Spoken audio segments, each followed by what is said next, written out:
Olá, sou Betel Corcoruto Lombardi, empresário de contabilidade e conselheiro do Conselho Regional de Contabilidade do Estado de São Paulo. Estamos aqui para tratar de um assunto que traz impacto para os negócios, é o Simples Nacional. Trouxemos o especialista em tributos, Arnóbio Neto Araújo Durães, para esclarecer os principais pontos. Olá, Arnóbio, tudo bem? Olá, Betel, tudo bem e você? Tudo jóia. Estamos nessa primeira síntese falada. Muito obrigado pela sua presença. Vamos às perguntas. Qual o limite de faturamento anual para as micros e pequenas empresas e também para o MEI?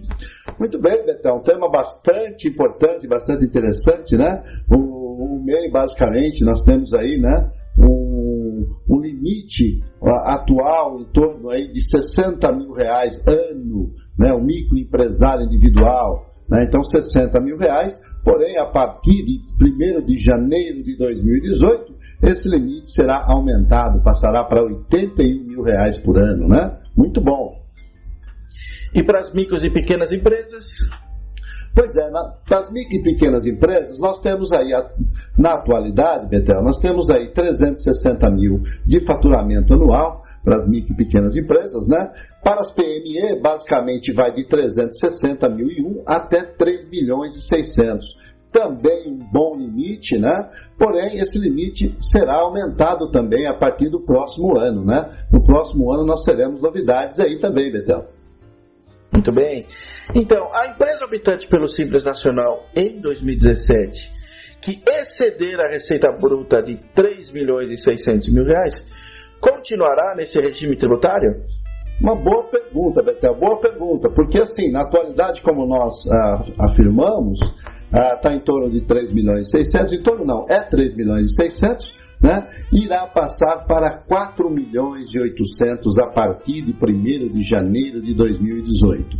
Então, em 2017, as empresas que porventura ultrapassar de 3.600 até 4.800, nesse período de transição, continuará no Simples Nacional até 4.800, porém terá que recolher o ICMS e o ISS apartado, né? Mas continua no Simples Nacional. Ok, certo.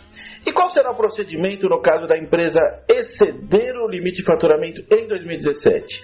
Ainda serão recolhidos na forma da guia da arrecadação do Simples Nacional, famoso DAS? Pois é, exatamente. Como ela excedeu o limite, ela terá que recolher o DAS, sim, na parte que compete ao Simples Nacional, porém o ICMS e o ISS vai ter que recolher apartado. Né? Muito bom. E haverá mudança nas obrigações acessórias? Alguma nova obrigação? O que tem de diferente nesse sentido? Na realidade, não haverá novas obrigações, e sim a obrigação inerente aí ao ICMS e ao ISS, né? E o DAS normal, como nós já vemos, como as empresas do Simples já vêm apresentando, né? Ok. E se manter dentro do limite, não há então nenhuma obrigação acessória nova? Não, a não ser as que nós já conhecemos, tá? Ótimo.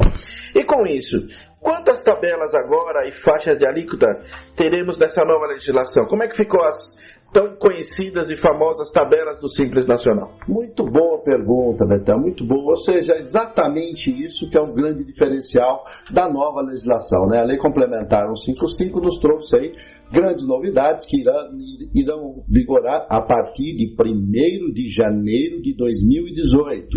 Né? Então, no caso, na atualidade, nós temos aí 6 tabelas com 20 faixas, é o que nós temos hoje, né? Aquela tabela do comércio, da indústria, da prestação de serviços, como nós já conhecemos. Essas tabelas irão ser reduzidas, não mais 6, passam a ser apenas 5 tabelas, e as faixas também não mais serão 20 faixas, e sim serão apenas 6 faixas, né? Então nós teremos 6 faixas em cada tabela, e essas faixas são semelhantes à tabela progressiva do imposto de renda. Então, nós vamos aplicar o percentual sobre o faturamento e depois vamos ter uma parcela a deduzir do imposto calculado. É bem semelhante ao cálculo do imposto de renda retido de fonte. Maravilha. Agora, eu acredito que grande parcela dos contadores e principalmente dos empresários querem saber. Temos novidade com relação, tem atividade nova que pode ser incluída nesse novo regime? Como é que ficou? Temos sim, temos novidade, né? Ou seja, desde quando a Lei Complementar 123, lá em 2006, né, que ela foi editada, foi a lei que exatamente que criou o Simples Nacional, né?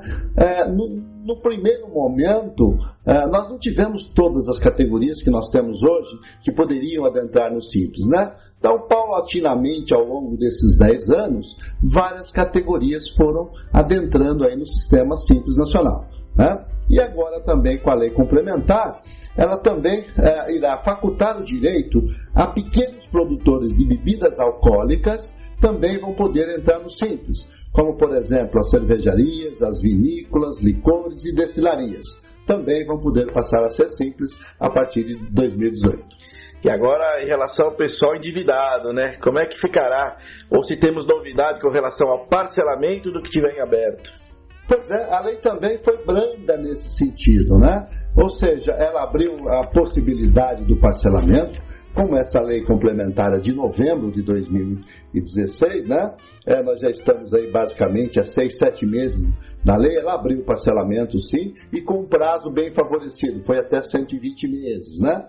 Mas os parcelamentos continuam, os parcelamentos ordinários que nós conhecemos, em vigor, as empresas podem parcelar aí até 60 vezes, né? Que é o parcelamento ordinário.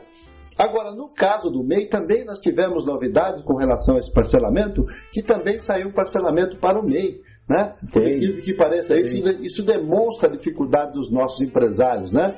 Porque nós sabemos que o MEI em si é uma guia de R$50, e mesmo assim eles estão com dificuldade do recolhimento do tributo. Parece que a legislação aí modernizou, autorizando o investidor anjo. Pode explicar para nós um pouquinho aí sobre o que é o investidor anjo aí? Muito bom, Betel, podemos sim. Essa é uma figura nova no cenário brasileiro, né? Os americanos já têm essa figura. Nós brasileiros aí estamos adentrando aí com o investidor anjo, começou aí no Simples Nacional, ou seja, essa é uma das alterações que já estão em vigor desde 1º de janeiro de 2017. Né? O investidor anjo é uma pessoa que pode aportar valores, aportar um capital numa empresa do Simples Nacional, não sendo ele sócio, não sendo ele não participa das decisões da empresa, ele não assina pela empresa, ele não tem responsabilidade nenhuma para a empresa. Então, por ele acreditar no projeto desse microempresário, né, ele pode aportar um capital que não pode ser superior a 7 anos, e aí haverá um contrato entre as partes que vai determinar a retirada de juros e a participação na empresa desse projeto. Ele deve retirar-se dessa participação após 7 anos, é isso? Isso, no prazo máximo não pode ser superior a 7 anos. Okay. Então, antes de 7 anos, ele tem realmente que retirar o seu capital. E aí, um detalhe importante, que pode ser tanto pessoa física quanto pessoa jurídica. Ok, não há uma restrição de ser pessoa jurídica, como, por exemplo, não pode ter pessoa jurídica na sociedade, é isso? Como na sócio, sociedade, né? Perfeito. Mas como investidor anjo pode? Como investidor anjo pode. É uma nova faculdade da própria legislação. Tá. Finalmente, então, haverá algum impacto para as empresas atualmente optantes pelo Simples, com a aplicação da Lei Complementar 155 de 2016? Você acredita em benefícios, em mais dificuldades? Qual a tua opinião? Olha, a minha opinião, Betão, nesse sentido é assim, a lei, obviamente, ela melhorou um pouco. Não foi aquilo que nós esperávamos um pouco mais.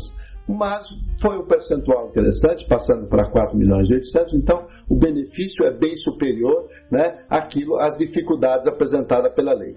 A grande dificuldade, que eu acho que não é tão dificultoso assim, é as tabelas, né? Não precisaria ter parcela a deduzir, né? Poderia ser uma taxa única, bem mais simples, ou seja, fazendo valer o próprio nome do tributo, Simples Nacional, que infelizmente não tem muito a ver com o nome, não é tão simples assim como o nome sugere. Okay? E agora, como última pergunta, né? Se temos algum ponto de atenção para os nossos ouvintes, alguma coisa, algum conselho, alguma pegadinha talvez na legislação, algum ponto de atenção para nossos colegas contabilistas, profissionais de contabilidade? Olha, Betel, tenho sim, né? Eu tenho sim. Com a modernidade agora, Betel, né, que a gente vem acompanhando aí, principalmente a Receita Federal em termos eletrônicos, né? Basicamente está tudo eletrônico. Então, o que eu recomendo aos colegas contadores, contabilistas, de uma maneira geral, é que realmente façam a contabilidade das empresas do Simples. Que antes, né, eu sei que alguns não faziam justamente pela parte fiscal não solicitar contabilidade, mas em virtude das obrigações acessórias, principalmente a ECD, né, eu creio que num curto espaço de tempo, para não dizer que já a partir de 2018, né, a Receita Federal deve solicitar também o Simples Nacional a obrigatoriedade de estar entregando a ECD. E a ECD nada mais é do que a contabilidade bem feita das empresas. Então, esse é um conselho que eu deixo. Façam a contabilidade, até mesmo porque, entregando a ECD, você já livra-se várias obrigações acessórias, custos, inclusive, se tem redução de custo, não há necessidade de impressão dos livros, não há necessidade de registro dos livros, só com a entrega da ECD substitui todas essas obrigações. Então, o conselho que nós deixamos aí é a contabilidade, mas não simplesmente por causa de deixar de ter custo ou benefício, mas sim justamente para aplicar gestão nessas empresas, que a tendência é que elas cresçam. Maravilha, professor Arnóbio, muito obrigado pela participação, pelos conselhos, pelos esclarecimentos, e convidamos a todos vocês a acompanhar os nossos próximos podcasts.